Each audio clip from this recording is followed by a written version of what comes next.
அனைவருக்கும் வணக்கம். இப்போ முதல்ல பார்த்தீங்க அப்படின்னா அனைத்து மாவட்டங்களிலிருந்தும் மாணவர்கள் வந்திருக்கிறாங்க. அவங்களுக்கு பார்த்தீங்க அப்படின்னா முதற்கனி நன்றியை தெரிவித்துக் கொள்கிறேன். இன்னொரு முக்கியமான விஷயம், பெண்கள் அதிக அளவில் கலந்து கொண்டார்கள். இந்தியாவுக்கு சுதந்திரம் கிடைப்பதற்கு முன்னாடி வெள்ளையனே வெளியேறிய இயக்கத்தில் பார்த்தீங்கன்னா பெண்கள் அதிக அளவில் கலந்து கொண்டார்கள். இந்த டிஎன்பிஎஸ்சிலிருந்து நமக்கு சுதந்திரம் கிடைக்கிறதுக்கு முன்னாடி கடைசி இந்த போராட்டமாக பெண்கள் அதிக அளவில் கலந்து கொண்டார்கள். இதான் ரொம்ப முக்கியமான ஒரு விஷயம். அதாவது எலெக்ஷனில் பார்த்தீங்கன்னா 234 தொகுதியில் 234 எம்எல்ஏ நம்ம செலக்ட் பண்ணுறோம். அதில் ஒரு தொகுதியில் வாக்குப்பதிவு சரியாக நடக்கலை அப்படின்னா மறு வாக்குப்பதிவு வைக்கிறோம். அந்த எம்எல்ஏ 5 வருஷம் தான் இருப்பாங்க, அடுத்த 5 வருஷம் இருக்க மாட்டாங்க. பட் நம்ம செலக்ட் பண்ணால் 30 வருஷம் வேலை வைப்போம். அப்போ மறு தேர்வு வைக்கிறது என்ன குறைச்சல்? எலெக்ஷன் கமிஷன் அதே இதுதான் டிஎன்பிஎஸ்சி ரெண்டுமே பார்த்தீங்கன்னா அரசியலமைப்பால் உருவாக்கப்பட்ட அமைப்பு. இது தமிழ்நாடு பப்ளிக் சர்வீஸ் கமிஷனா இல்லை தமிழ்நாடு பப்ளிக் சர்வீஸ் கரப்ஷனாங்கிற ஒரு கேள்வி இது இருக்கு. அதாவது நம்ம கேஜிஎஃப் படத்தில் யார் சொல்லுவார், நான் யாரோ ஒரு 10 பேர் எடுத்து டானாகிறடா, நான் அடிச்ச எல்லாமே டான் தான், அந்த மாதிரி தான். நான் வச்ச எல்லாமே கரப்ஷன் தான், நான் வச்ச எக்ஸாம் எல்லாமே கரப்ஷன் தான், அந்த மாதிரி. அதாவது என்ன விஷயம் சொல்கிறோம் அப்படின்னா, ஒரு சிலர்கிட்ட பேசும்போது சொல்கிறாங்க, இவங்க தவறாக கேள்வி கேட்டதே ஊழல் பண்ணுறதுக்காக தான் அப்படின்னு சொல்கிறாங்க. தவறாக கேள்வி கேட்குறாங்க, 20 கேள்வி தவறாக கேட்குறாங்க. ஸோ அவங்க தப்பாக கேட்டாங்க, அதனால எனக்கு ரிசல்ட் வரல அப்படின்னு சொல்லி மாணவர்கள் நினைக்கணும் அப்படிங்கிறதுக்காக அவங்க தவறாக கேட்குறாங்க அப்படிங்கிற ஒரு குற்றச்சாட்டு இங்கே இருக்குது. 2019 ராமேஸ்வரத்தில் ஒரு மிகப்பெரிய ஊழல் நடந்துச்சு, முறைகேடு நடந்துச்சு. இது வரைக்கும் அதுக்குண்டான தீர்வு கிடைக்கல. 2 வாரத்துக்கு முன்னாடி சிபிஐக்கு மாத்திரங்கிறாங்க. அப்போ 2 வாரத்துக்கு முன்னாடி சிபிஐ அது வரைக்கும் என்ன பண்ணிட்டு இருந்தீங்க நீங்க? அதில் செலக்ட் ஆனவங்க 6 வருஷம் சர்வீஸ் ஆயிடுச்சு. ஸோ குரூப் ஒன் அதாவது 2017 எஸ்.எம். சுப்பிரமணியன்கிற ஹானரபிள் ஜட்ஜ் அவங்க என்ன சொன்னாங்க, ஒரு கேஸில் ஒரே பயிற்சி மேலே அதிகமாக செலக்ட் ஆகிறாங்க. இன்னைக்கு ஒரே வீட்டில் அண்ணன் டிசி, தம்பி டிசி, அக்கா டிசி, தங்கச்சி டிசி, அந்த மாதிரி இன்னைக்கு செலக்ட் ஆகிட்டு இருக்கிறாங்க.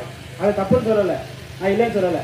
எங்க தேர்வர்கள் முதலமைச்சருக்கு ஆலை உணவு திட்டத்துக்கு கரெக்டாக எழுதுனதுக்கு நீங்க 0 மதிப்பெண் போட்டிருக்கிறீங்களே, அந்த மாதிரி அந்த பிள்ளைகளும் போட்டீங்களா? அதான் நம்ம கேள்வி. வெளிப்படைத்தன்மை எங்க இருக்கு? 0 மதிப்பெண் நீங்க போடுறீங்க அப்படின்னா ஒண்ணுமே எழுதலன்னு அர்த்தம். அசால்ட்டா 0 மதிப்பெண் போட்டு நீங்க போயிடுறீங்க. 2022 நடந்த குரூப் 2 எக்ஸாம்ல 0 மதிப்பெண் போட்டு பாதி பேர் வெளியே போனாங்க. சரி, கஷ்டப்பட்டு போட்டு 2024 இப்போ ரீசெண்டா பிப்ரவரி மாசம் எக்ஸாம் எழுதுனா தமிழ கஷ்டமா கேட்டு ஆங்கிலத்தை ஈஸியாக கேட்டுருவீங்க. 2019 குரூப் ப்ரிப்பேர் பண்ணிட்டு இருக்கிறோம். 2019 ஒரு சிலபஸ், 22 ஒரு சிலபஸ், 25 ஒரு சிலபஸ். யாராவது ஒரு ஆள் வீடியோ போட்டால் சிலபஸை மாற்றிடுறது. இது என்ன ஒரு அமைப்புன்னு தெரியல.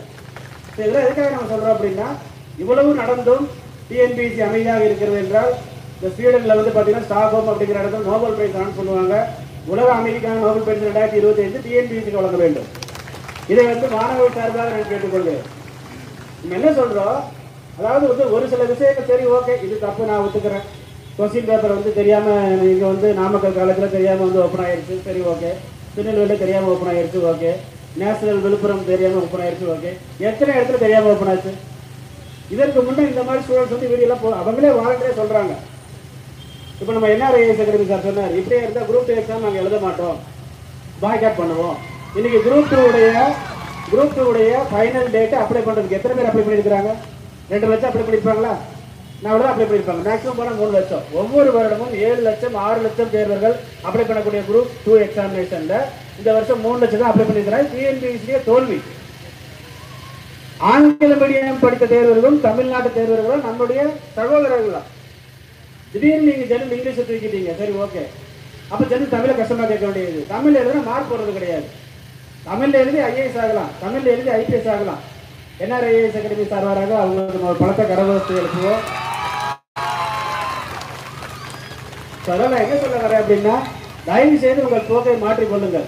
எந்த மதுரையில் நீங்க உங்களுடைய எங்களுடைய அனுமதியை நீங்க ரத்து பண்ணீங்களோ அதே மதுரையில் பல்லாயிரக்கணக்கான தேர்வுகளை வைத்து மீண்டும் நாங்கள் மறுதேர்வுக்காக போராட்டம் நடத்துவோம் என்று கூறிக்கொண்டு தற்போது வருகை புரிந்துள்ள திரு என்ஆர்ஐஎஸ் அகாடமிய டைரக்டர் திரு விஜயரேன் சார் அவர்களை பேசுமாறு அனுப்பி வைக்கிறேன். நன்றி.